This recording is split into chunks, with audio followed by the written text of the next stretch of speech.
Hello and welcome along to another episode of this FM19 story, The Head Coach with me, Daniel. It's Season 3, Episode 8, and today we've got our biggest game of the season by far as we play our National League semi-final playoff away at second place Bromley.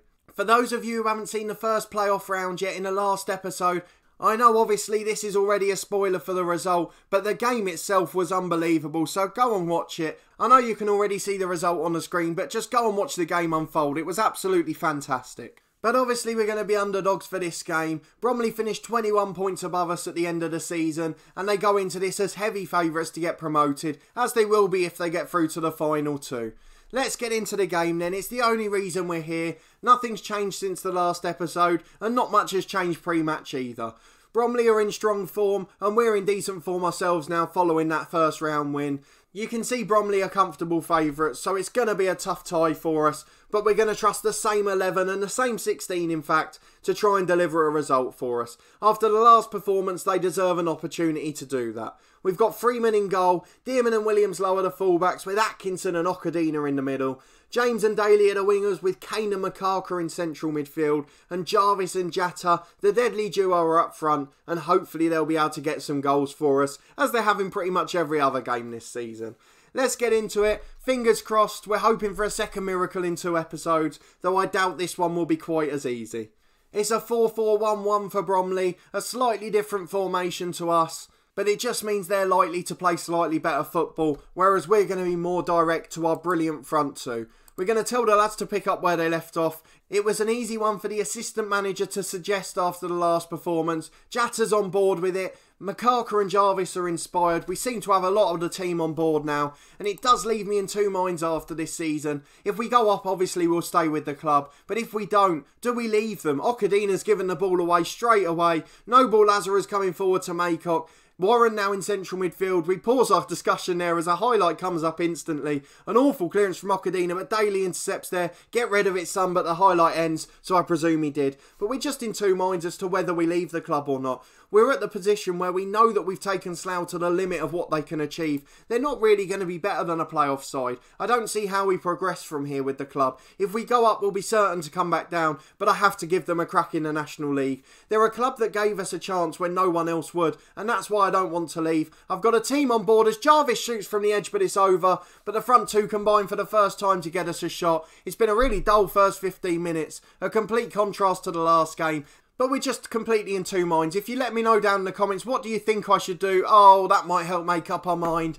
Wakefield scored from the free kick. Noble Lazarus swings it into the back post. And finally, Bromley get the breakthrough with the first shot on target of the match. Freeman with a long kick towards Jarvis, who loses out. Okadina over the top towards Jatta, but it's headed away by the centre-half. Lazarus over halfway again. By far the best player at this club, and one of the best in the league, to be fair. Lazarus inside to Maycock again. Back to Warren. Warren gets the ball inside again. Maycock, they're just playing it between the 3 of them there. They're so good. It's Lazarus again on the right. Into Cooper, the number 10. Maycock with a shot. Brilliant save by Freeman down to his left, and Dearman puts it behind for a throw. And that's the other concern for next year as they come forward again. Giles with a header into Freeman's arms. Is that our best player at the club on paper is Dearman, the left back. We're never going to be able to get him on loan again at this level. He's definitely ready for a National League club, or maybe even a chance at Cambridge's parent team. We're getting warnings to close down their players. 1 by the minute. It's cleared away by Dearman again, and Jatta gets on the end of it. Dearman was one of our weaker players at the start. Jarvis is in one-on-one. Hold up for a minute, but it's tipped over by Evans, and it's behind for a corner. He was one of our weaker performers, Dearman, at the start of the season, but he's assumed set pieces. He's been brilliant in the second half of the campaign, and he's by far the best player at the club statistic-wise, as James goes for a shot from the edge, but it curls just wide of the post, and it's still 1-0 with just over half an hour gone. We've also got loanees such as Owen James. We've got the other left winger, Redding, as well. A couple of players on a bench, Oscar Ramirez. So there are some replacements that would be needed. Atkinson's obviously in his mid-30s, so he won't be there next season. And even some of the backup players like Bridge and Gay, they're coming towards the end of their contracts and they're not in the best physical condition.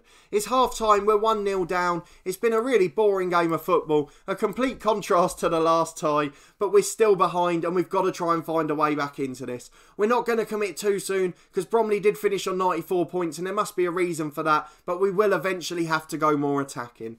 But based on this, I think overall we are probably going to have a little look for another job, but we're not going to take a silly risk with a team that are certain to come down, as Jarvis has a shot tipped wide by Evans.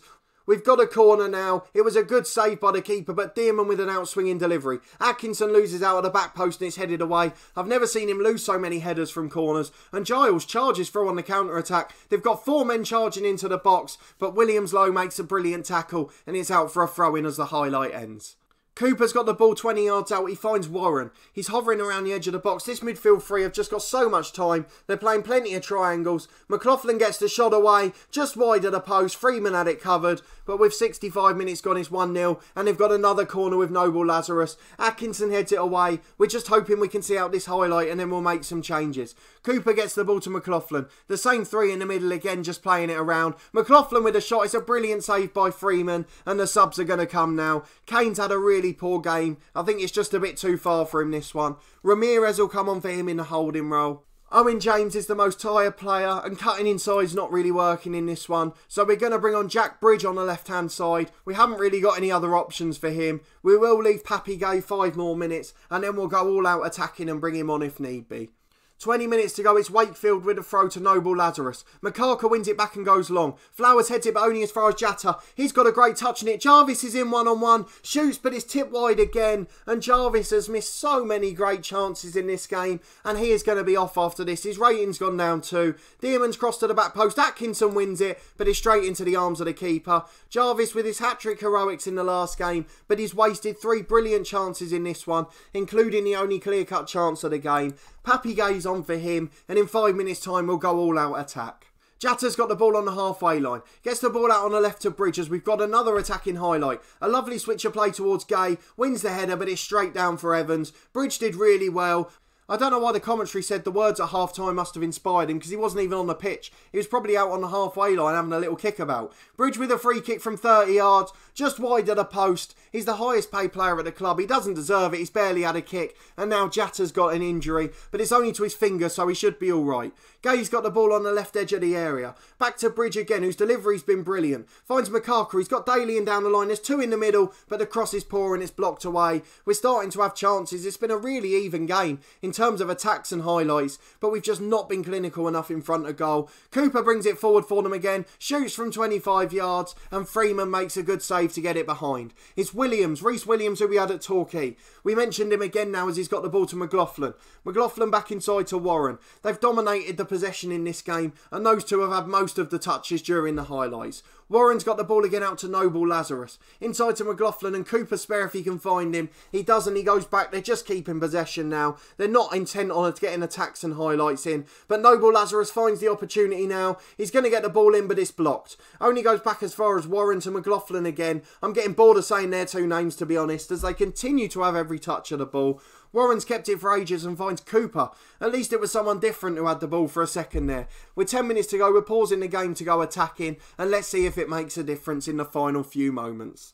It's a goal kick for Freeman. He goes long over the top. Ramirez wins the header. It's out to the right-hand side, but Giles wins it back. He goes long over the top and Okadina wins the header. Williams low over towards Pappy Gay. Wins a flick on, but there's no one there, and McLaughlin can mop up and find Noble Lazarus. He's charging forward now towards the halfway line. Goes long up towards the striker, but it's headed away by Okadina. Ramirez tries to put it in behind, but Evans will get there comfortably and clear, the Dartford keeper. The Bromley keeper, sorry. We're not playing Dartford anymore. I need to wake up. Warren gets the ball back. He finds McLaughlin. McLaughlin down the line to Cooper. Out to the left-hand side. A lovely switch of play for Giles. Giles with the delivery. He's headed over the bar by Charman, but another chance for Bromley, and they're just starting to control the game again now with a little bit of game management. Ramirez gets the ball to McCarker from a flick on. Daly gets the ball on the right, inside to McCarker. Finds Ramirez on the edge. Goes for a shot with a man right in front of him, and it's blocked. McCarker gets it out to Williams Lowe as recycle possession, but the highlight ends, and now it's a free kick for them. They get it long down the field to Warren. Noble Lazarus. We've got a warning to close Cooper down now. Wakefield over the top. Giles is in there. No one dealt with it. It's crossed him, but it's headed away. And Giles again with a shot. Deflects and Bridge clears. And with 5 minutes to go, we're living very dangerously with one behind. Daly over the top towards Jatta. He's in one-on-one, but he was offside, and a free kick's given to Bromley. 5 minutes to go, and it just doesn't look like it's going to be our day. But Dearman's got a corner. It's an outswinger. Headed away, but only as far as Makaka on the edge. Dearman again. There's 3 or 4 in there still. Headed away, but only as far as Makaka. Daly to Gay. Daly again scored, but it's offside. And it's a free kick. And we go into stoppage time. I don't know if there's anything we can do. We're going to go very attacking. We're going to distribute quickly to try and get the ball out as quick as possible. And we're not going to be more disciplined anymore, as we just want to throw every man forward and hope for a chance. We're going into stoppage time. We're just waiting to see how long they'll be. 3 minutes, and hopefully we get that one more chance. Clark with a throw on the left for Bromley. Cooper finds Giles. Back to McLaughlin, who's got time. Giles back to Clark again, the left back. Giles in the box again, deflects for a corner. And with a minute and a half left, you've got to say that's probably game over. Corner kick for Bromley with Noble Lazarus. Outswinger from the left-hand side. Williams heads it in. And there you go. He might not be as good as he is on the Torquay save, but he's still got that jumping reach. And at 6'6", he punishes us. We've won the ball back with Daly, but the whistle's about to go. And even if we score now, it doesn't matter. It's the end of the road for our season, but a fantastic effort from the lads after a quite brilliant performance in the quarter-final. And an overachieving season to get us up in the playoffs to start with. But we do lose 2-0. Williams came back to haunt us in this save, but it was just one of those days. The lads worked so hard, and we can't give them any criticism for that. I'm sure the commentary was all over the place because I was a bit into that game. I was trying to be tactically involved. But unfortunately it wasn't enough, and Bromley will play Wealdstone in the final for a place in the National League. It is the end of our season, so we'll go and do a quick review in a minute, but we just want to go and look at the job centre to see if there's anything going that might be of interest. So immediately I can see 2 jobs that would be good there. Carlisle and Wickham have been relegated from the Football League, and once they click over to National League, they might want us to be in charge. It's something we had in FM19 with Bognor Regis when we were in a similar position. We overachieved to get to the playoffs, and then clubs wanted to bring us in from the National League, though I don't know if those two are just slightly too big. So it might be teams that lose out in the playoffs in the National League, but either way we'll be looking for another job, but we won't be devastated if we have to stay here for a little while. Let's go for our season review then. We're going to involve all the players. I don't know if there's any unavailable to start with. There aren't. We've got a fairly small squad, so we're just going to put them in appearance order. Obviously there's a few that have only been here for part of the season, but overall it's been a fantastic display and a relatively settled side for at least 7 or 8 of the players. So Amari Daly with 46 appearances, the most at the club this season I think, joint with Makaka, but the most starts go to Daly, Jatta and Freeman. All had good seasons. Jatta will come to in a minute because he's going to get his own segment. Dearman was just behind them, the loanee from Cambridge. You can see he's wanted by other clubs, so I don't think we're going to be able to keep him. He's wanted by clubs in the SPL, so we've got no chance really. Brandon Cain was right up there in appearances as well. It's just a lot of his were off the bench. We'll go and have a bit of a detailed look at him as well as one of our youth prospects. In terms of goals, there's only one man to talk about. Seika Jatta, 42 goals and 15 assists in just 45 appearances this season. An unbelievable return. One FA Cup appearance off the bench where he got a hat-trick to save the day. And in the league he scored almost 1 a game and was involved in 54 goals directly. A fantastic player, out of contract next month, and we haven't seen him get a new deal yet. I hope the director of football sorts that out. You can see he wants to commit his future to the club, and he's still, I presume, on the club favoured personnel list. He should have moved up if anything. Let's go and have a look at him. He's still only in favoured personnel. He deserves to be an icon really. What a fantastic display, and he's very much on the verge of becoming our record goal scorer for the club. So if we are still here next season, hopefully that's one milestone we can look forward to.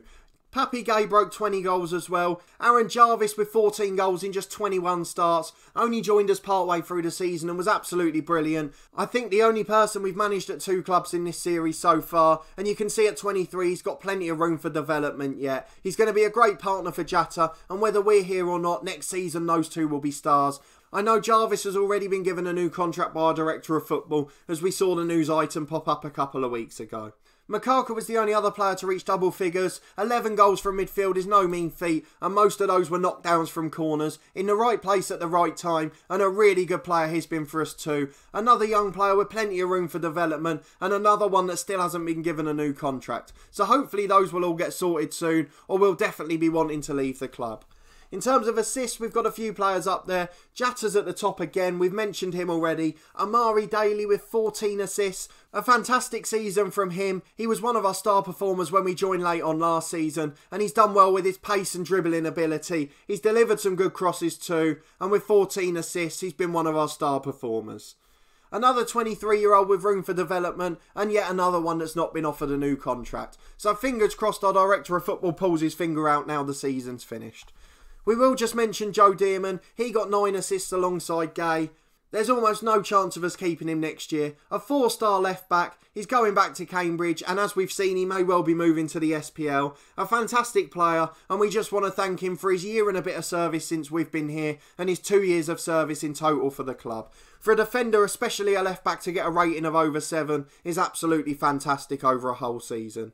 And finally, for average rating, Jata's top as you'd imagine. The other 2 strikers are chipping in well above a 7, as well as Dearman Makaka and Rob Atkinson, who just played the 10 games towards the end of the campaign, but his threat from set pieces really changed our season around when we were going through a tricky spell. You can see when he joined in March, it was no coincidence that we went unbeaten for the month. He joined for the second game, I think, and was a stalwart in the team from that point on. I can see the director of football's given him a contract for next season already, so hopefully he doesn't drop off too much physically in the off-season, but if we're not here, we won't need to worry about that. Though for the first time in this series, after 2 clubs that really treated us badly and had unrealistic expectations, this is a club that I'd like to see do well, even when we do move on. The last player we're going to mention here is Brandon Cain, our own youth academy prospect. He's just turned 18 years of age now, made it into the first 11 towards the end of the season as our midfield options were all fairly similar. He had a disappointing game in the semi-final, but was brilliant aside from that. 2 goals and 3 assists from just 10 starts, made 22 appearances off the bench too, though a lot of them were very short. You can see he's developing nicely. Mentally, he's a very good player. We haven't really got the training facilities to develop players technically, but physically he is just starting to improve as well. So fingers crossed over the next season or 2, he'll become a first team player and a fan's favourite for the club. That's about all for this episode then. I hope you enjoyed it. If you did, please put a thumbs up on the video. Let me know what you thought of the season. And tell me whether you think I should move on or stick it out at Slough for another season. I am so tempted and torn. I do want to stick it out. But with it being unlikely that our director of football will be renewing these loan deals, even if he wants to, I don't know that he'll be able to get most of them. And the fact that he's not offered new contracts to most of our star players, I don't know if it's something that's going to be achievable again next season. Are we realistically going to be able to beat where we are now, or have we taken the club as far as they can go? Subscribe to the channel for daily Football Manager content from my 2 FM19 stories. This one, The Head Coach, and our other series, Part of the Furniture with Torquay United, the One Club Challenge where we tried to take them from the bottom playable league all the way to the top of world football. But a massive thanks for watching this one as always, and I hope to see you next time for the start of Season 4. Which club will we be at?